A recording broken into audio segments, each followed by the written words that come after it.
Donc, on vient de finir les 3 jours de négociations avec la médiation de la mission de la CEDEAO. Donc, on les a rencontrés depuis le premier jour jusqu'à aujourd'hui. Les points discutés sont les suivants. Le premier point, à leur arrivée, avant toute discussion, la délégation a demandé à voir M. Ibrahim Boubacar Keïta pour voir dans quelles conditions c'est sécurisé, son état de santé et d'autres informations. De façon spontanée, on a accédé à leur requête, on s'est transporté sur le lieu de sécurisation, on a vu M. Ibrahim Boubacar Keïta et on les a laissés s'entretenir entre eux. Et M. Ibrahim Boubacar Keïta a dit clairement qu'il a démissionné sans contrainte et qu'il a compris que c'est en gros l'aspiration du peuple qui soit parti. Il dit qu'il est même soulagé d'avoir fait ça et qu'en plus il remercie les militaires qui sont venus le sécuriser parce que les militaires ont fait en sorte qu'il ne soit pas violencé par la population qui était excitée contre lui. Il y a aussi une partie des jeunes militaires qui étaient excités. Il remercie les militaires qui sont venus pour le sécuriser. Il a dit clairement qu'il n'a aucune intention de revenir encore au pouvoir parce que la médiation lui a demandé clairement est-ce qu'il a des intentions de revenir au pouvoir. Il a dit non, pour lui c'est fini, il ne veut plus jamais revenir au pouvoir. Il a démissionné de façon volontaire, sans pression.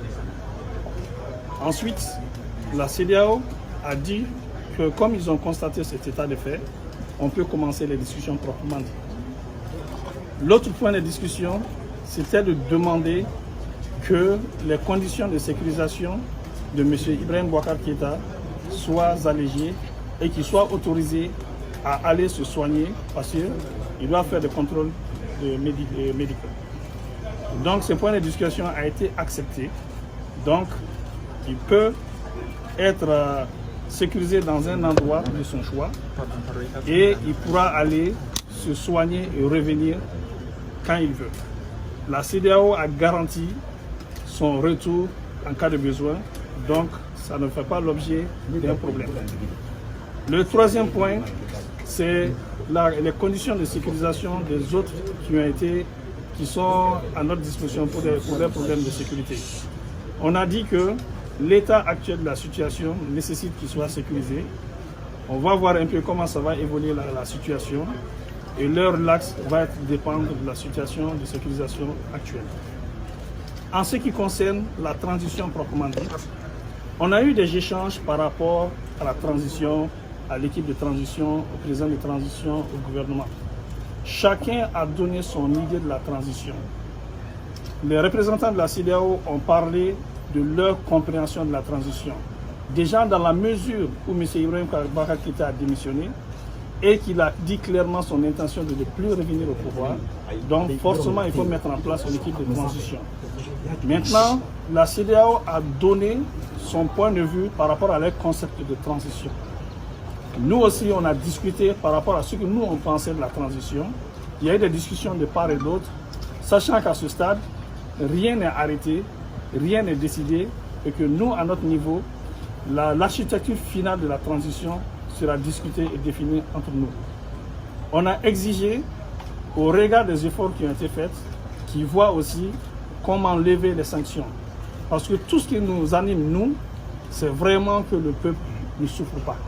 Les sanctions, c'est un problème pour nous. C'est le peuple qui va beaucoup plus souffrir pour les sanctions. Et voilà pourquoi on a essayé de faire des compromis. Parce que si on ne fait pas de compromis, les sanctions ne seront pas levées. Et les sanctions, ce n'est bon pour personne. Et c'est surtout le peuple qui va souffrir.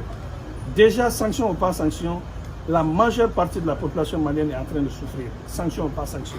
Et les sanctions vont venir aggraver ça. Donc, il y a un mécanisme qui est au niveau de la communauté internationale où ils ne sont pas regardants sur la population, ils ne sont pas regardants sur ce qui se passe. Pour eux, les principes, c'est les principes. Donc, si on intègre ça, on est obligé de faire des pas pour qu'on puisse aller vers la levée des sanctions. Donc, on a arrêté la discussion à ce stade. Ils vont se retirer. Ils ont dit qu'il y a une conférence des chefs d'État de la CEDEAO le mercredi et qu'eux, ils vont rapporter les efforts que nous avons faits ici, déjà en les autorisant à accéder à M. Ibrahim Boubacar Keïta, en confirmant eux-mêmes que M. Ibrahim Boubacar Keïta a démissionné de son propre gré, sans menace, et que notre disponibilité aussi à discuter avec eux, même pour échanger sur les aspects de la transition, que ça c'est vraiment des bons progrès qui vont rapporter ça au niveau des chefs d'État pour qu'en fonction de ça, ils puissent prendre une décision pour enlever ou au moins alléger les sanctions. Je dis, je répète, tout ce qui nous anime nous, c'est vraiment pour le bien du peuple. Les sanctions, ce n'est pas bon pour nous, surtout pour la population. En ce qui concerne la transition, je le dis clairement, à ce stade, rien n'est arrêté, rien n'est décidé. On a donné chacun nos points de vue par rapport à ce qui peut être la transition ou pas. La décision finale de l'architecture de la transition, de tout ce qui va être fait, ça va être entre nous Maliens ici. Je vous remercie et bonne journée.